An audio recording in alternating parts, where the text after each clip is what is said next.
ایک intellectual minority ہوتی ہے، انٹیلیجنسیا ہوتا ہے، یا جسے ایک اور اصطلاح میں کہتے ہیں brain trust of the society.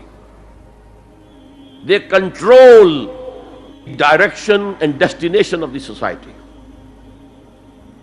ہوتے ہیں مائنورٹی، مائنیوٹ مائنورٹی،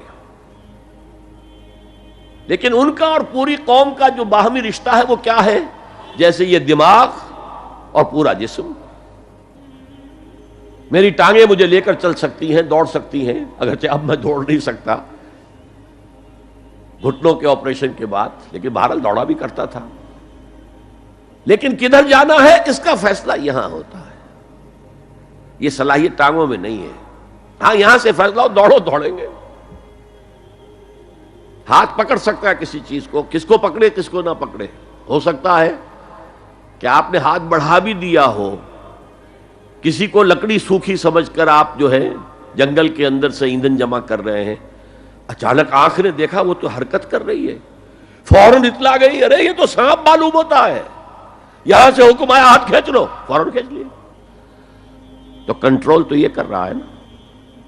ماسز کسی معاشرے کی نہ ڈائریکشن معین کر سکتے ہیں، نہ اس کی ڈیسٹینیشن کا فیصلہ کر سکتے ہیں. یہ اس کا انٹیلیجنسیا ہے، یہ اس کا برین ٹرسٹ ہے، یہ اس کا انٹلیکچوئل ایلیٹ ہے. لہذا اس نظریاتی تصادم میں بھی پرائرٹی نمبر 1 وہ طبقہ ہے. اگر وہ آپ کے نظریات کے قائل نہیں ہوں گے، حامل نہیں ہوں گے، there can be no collective change in this society. افراد کچھ مل جائیں گے آپ کو، افراد کے اندر ہوتے ہیں جو قبول کر لیتے بس، لیکن معاشرہ ان کے کنٹرول میں. اور اس سطح کے لوگوں کو دعوت دینا، تبلیغ کرنا آسان کام نہیں. آپ کو دلیل سے بات کرنی ہوگی، آپ کو ان کے نظریات کا تجزیہ کرنا ہوگا، اس میں کتنا حصہ غلط ہے، کتنا صحیح ہے. ان کے دماغوں میں مارکسزم گھسا ہوا ہے، ان کے دماغوں میں فرائیڈزم گھسا ہوا ہے، ان کے دماغوں میں ڈاروینزم گھسا ہوا ہے، ان کے دماغوں میں لاجیکل پازیٹیوزم گھسا ہوا ہے. ہاں کچھ لوگ رہے ہیں آئیڈیلسٹ بھی. ایک ہندوستان میں مسلمان پیدا ہوا آئیڈیلسٹ فلسفی علامہ اقبال، اور دوسرے ہندو رادھا کرشنن، بہت بڑے آئیڈیلسٹ، اس میں کوئی شک نہیں. اور ان کو اللہ نے لمبی عمر بھی دی، تو انہوں نے جو تصانیف فلسفے پر لکھی ہیں علامہ اقبال نہیں لکھ پائے. تو یہ جو طبقہ ہے یہ عام واعظ و نصیحت سے اثر قبول نہیں کرتا. Because there is a barrier in their minds, in their brains. You have to pierce through that barrier, and only then you can approach their hearts. ان کے دلوں تک رسائی نہیں ہو سکتی براہ راست جب تک کہ یہ خول جو ہے، یہ نظریاتی خول، اس کو پیئرس نہ کیا جائے. اور اس کو پیئرس کرنا آسان نہیں ہے.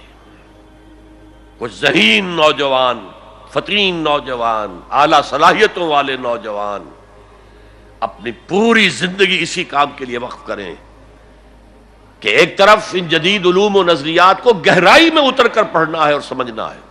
جب تک آپ ان نظریات کو جانیں گے نہیں، نفی کیسے کریں گے؟ آپ کیسے آج تجزیہ کریں گے کہ اس میں یہ حصہ صحیح ہے، یہ حصہ غلط ہے؟ اور دوسری طرف قرآن کی گہرائی میں غوطہ زنی کرنی ہے تاکہ ہدایت جو اللہ کی آئی ہوئی ہے اس کو آپ اچھی طرح سمجھیں، اور پھر اس نور کی روشنی میں پھر آپ لوگوں کو ان چیزوں کے خلاف متنبہ کریں کہ اس میں یہ غلطی ہے، اس میں یہ غلطی ہے. اکنامکس کی یہ تھیوری غلط ہے، باطل ثابت ہو چکی ہے. ڈاروینزم جو ہے وہ بایولوجی کے میدان میں شکست دیا جا چکا ہے. لیکن یہ کہ یہ تو کام کرنا جو ہے it's a life long affair. اب ظاہر بات ہے آپ کے علم میں شاید ہو کہ جب مارکس کتاب لکھ رہا تھا داس کیپیٹال تو اسے فاقے آ رہے تھے. اسے کچھ سپورٹ کرتا تھا اینجلز، لیکن یہ کہ کچھ عرصہ ایسے بھی ہوا ہے کہ وہ بھی سپورٹ نہیں کر سکتا. لیکن پھر اس کی کتاب نے دنیا کو پوزیس کیا ہے، اس کے فلسفے نے لوگوں کو اپنی گرفت میں لیا ہے. تبھی تو پھر انقلاب برپا ہوا.